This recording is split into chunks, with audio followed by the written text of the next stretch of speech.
하나님의 말씀은 히브리서 2장 5절에서 9절까지입니다. 영광과 존귀로 관을 쓰신 예수 그리스도십니다. 예수 그리스도는 육신을 입고요 이 땅에 오셨습니다. 그리고 33년 동안 계시면서 많은 일을 행하시고 십자가를 지고 고난을 받으시고 죽으셨습니다. 그리고 부활하시고 성천하셨습니다. 그리고 하나님 보좌 우편에 계십니다. 그리고 그 예수 그리스도는 다시 오실 것입니다. 오늘 그 예수 그리스도에 대하여 좀 더 히브리서에서 말씀한 내용을 중심해서 구체적으로 설명해 보고자 합니다. 먼저 천사와 예수 그리스도십니다. 예수 그리스도는 장차올 세상을 천사들에게 복종하지 않는다.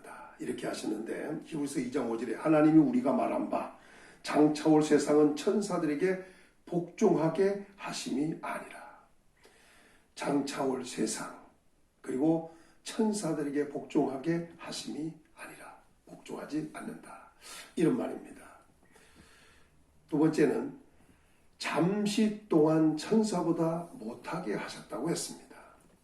히브리서 2장 6절과 7절까지 그리고 9절에 보면 그러나 누구인가 어디에서 정언하여 이르되 사람이 무엇이기에 주께서 그를 생각하시며 인자가 무엇이가 한데 주께서 그를 돌아보시나이까 그를 잠시 동안 천사보다 못하게 하시며 오직 우리가 천사보다 잠시 동안 못하게 하심을 입은 자 이렇게 말했습니다. 여기서 말씀하는 분은 예수 그리스도십니다. 그런데 여기 잘 보시면 그래도 주께서 생각하신다. 인자가 무엇이건데 돌아보십니까? 또 그를 잠시 동안 천사보다 못하게 하시고 이는 예수님께서 육신을 입고 오셨을 때의 말을 말씀하고 있는 것입니다. 두 번째는 영광과 존귀로 관을 쓰신 예수님입니다.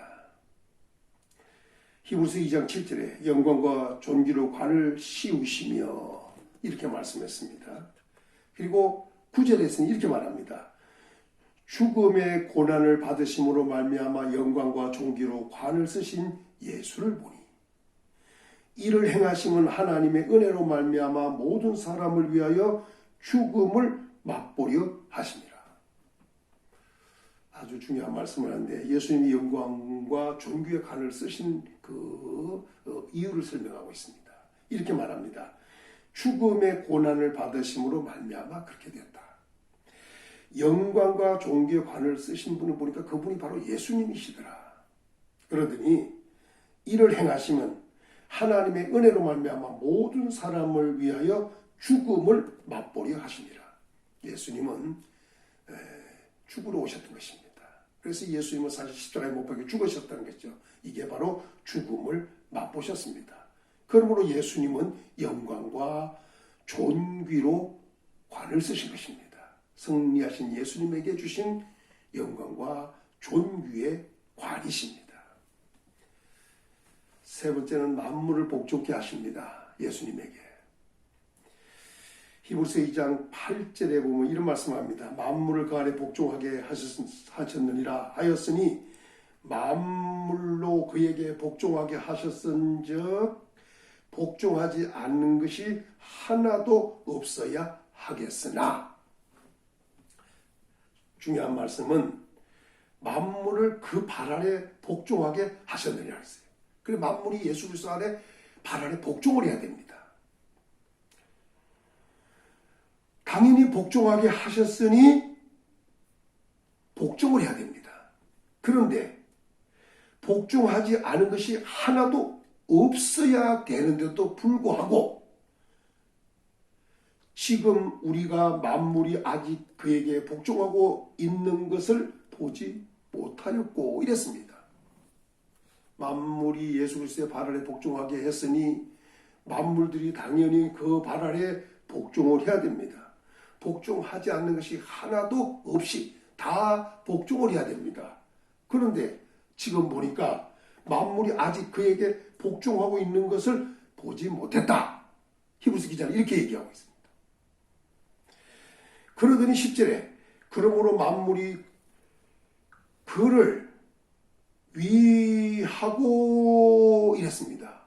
여기 잘 보면 그러므로 만물이 그를 위한다고 그랬습니다.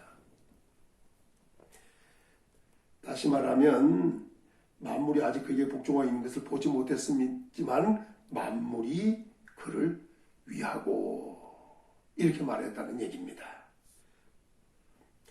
그럼 이 만물이 뭐냐? 그를 위하여 있는 이 만물이 뭐냐? 골로새서 1장 16절에 이렇게 말씀을 해요. 만물이 그에게서 창조되되, 만물이 예수님께 복종해야 할 이유가 분명하잖아요. 만물이 예수님으로 말미암아 창조되었기 때문이에요. 그런데 그에게 복종하는 것을 보지 못할 정도가 있다면 이 만물들이 지금 잘못되어 있는 거 아닙니까? 이게. 자, 이렇게 말하죠.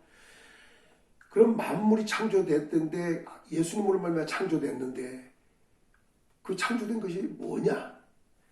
하늘과 땅에서 보이는 것들과 하늘과 땅에서 보이는 것들, 눈에 훤하게 보이는 것들, 그리고 보이지 않는 것들과 하늘과 땅에서 보이는 것도 있지만 보이지 않는 것도 많이 있는데 이것들까지 다 하나님께서 예수 그리스도로 말미암아 창조하겠다는 거죠. 자, 그리고 그 중에는 혹 왕권이나 주권들이나 통치자나 권세들이나 이런 말들이 만물이 다 그로 말미암았고 그를 위하여 창조되었다. 그러니까 만물들은 예수님이 창조했고 예수님 발 아래 복종하게 했으니 또 만물이 예수님을 위하여 창조되었으니 당연히 만물들은 예수님께 복종을 하게 해야 된다는 것입니다. 복종할 날이 속히 올 것입니다. 네 번째는 예수님은 구원의 창시자입니다. 히브리서 2장 10절에 보면 또한 그로 말미암은 이가 많은 아들들을 이끌어 영광에 들어가게 하시는 일에 그를 구원의 창시자를 고난을 통하여 온전하게 하심이 합당하도다. 여기서 말씀하는 내용을 잘 보면 예수님은 고난을 통하여 하나님이 온전하게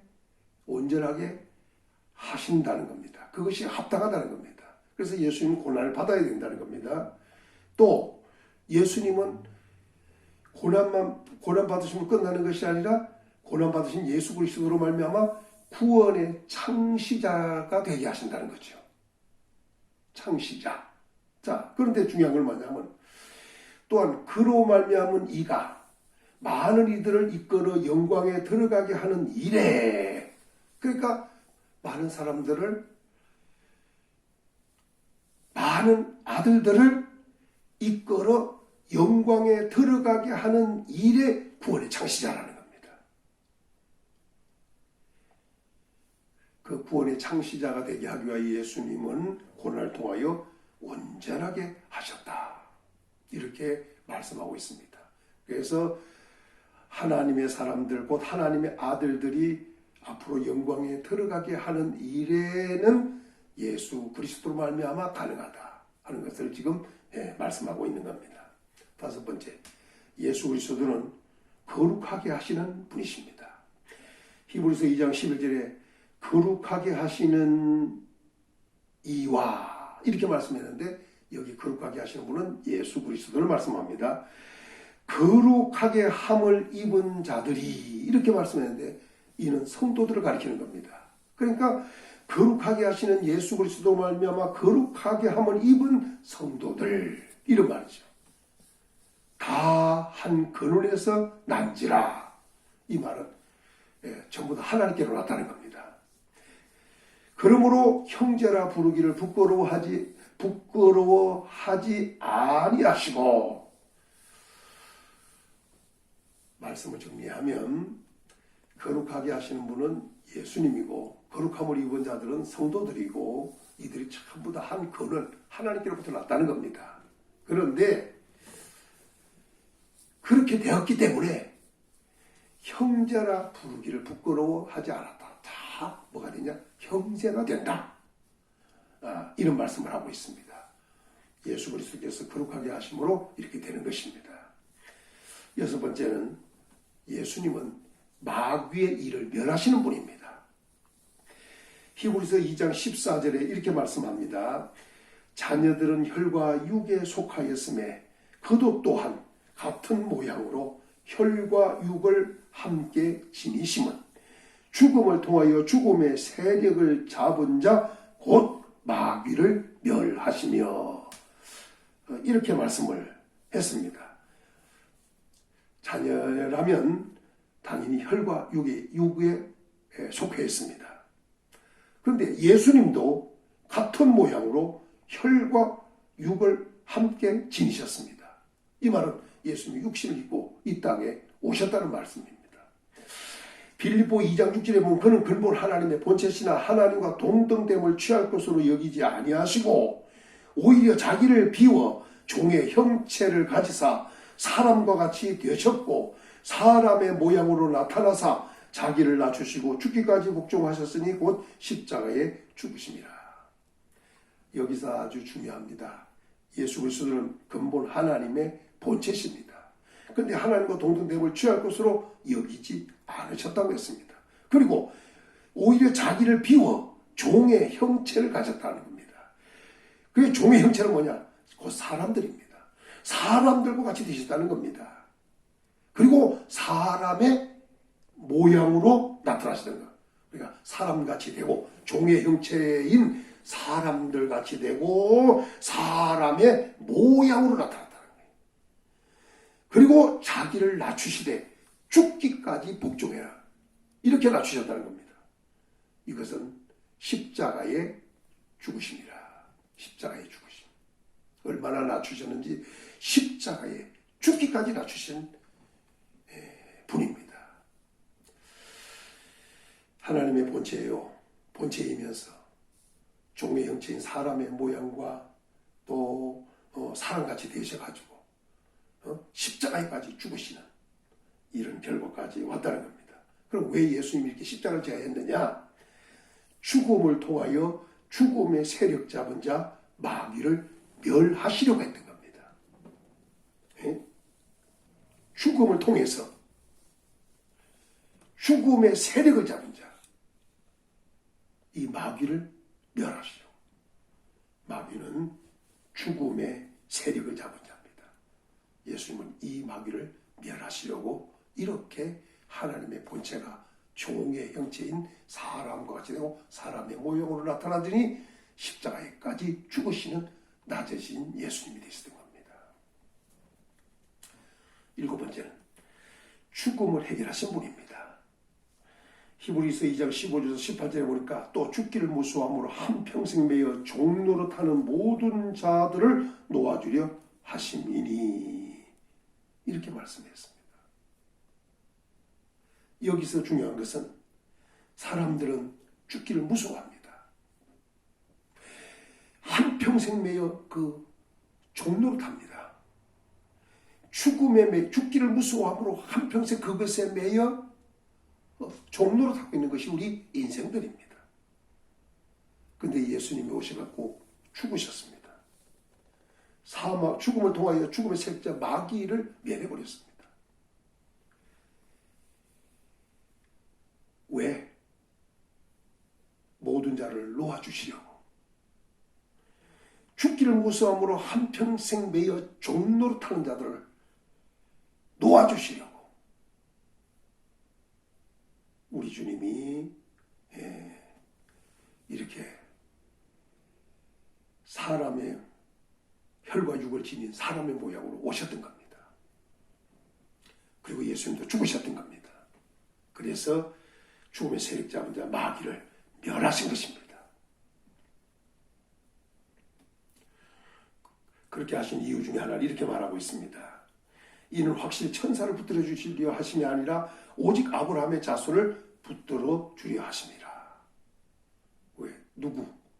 그러니까 죽기를 무수함으로 한평생의 종로로 산 자를 놓아줘야 하는데 그 사람들이 누구냐? 바로 아브라함의 자손들을 붙들어 주려고. 아브라함의 자손된 자들을 붙들어 주려고 그랬다는 겁니다. 그러면 그 아브라함 자손들이 누구냐? 갈라디아 3장 7절에 보니까 믿음으로 말미암은 자들은 아브라함의 자손인 줄 알지어다. 혈통적 아브라함의 자손을 얘기하고자 하는 게 아닙니다. 바로 믿음을 가진 자, 아브라함처럼 믿음을 가진 자, 믿음으로 말미암은 자들이 바로 아브라함의 자손이기 때문에 그 믿음을 가진 자들을 붙들어 주려 하신 것입니다. 예수 그리스도는 영광과 존귀로 관을 쓰신 분이십니다. 만물이 그에게 복종하게 될 것입니다. 예수 그리스도는 구원의 창시자십니다.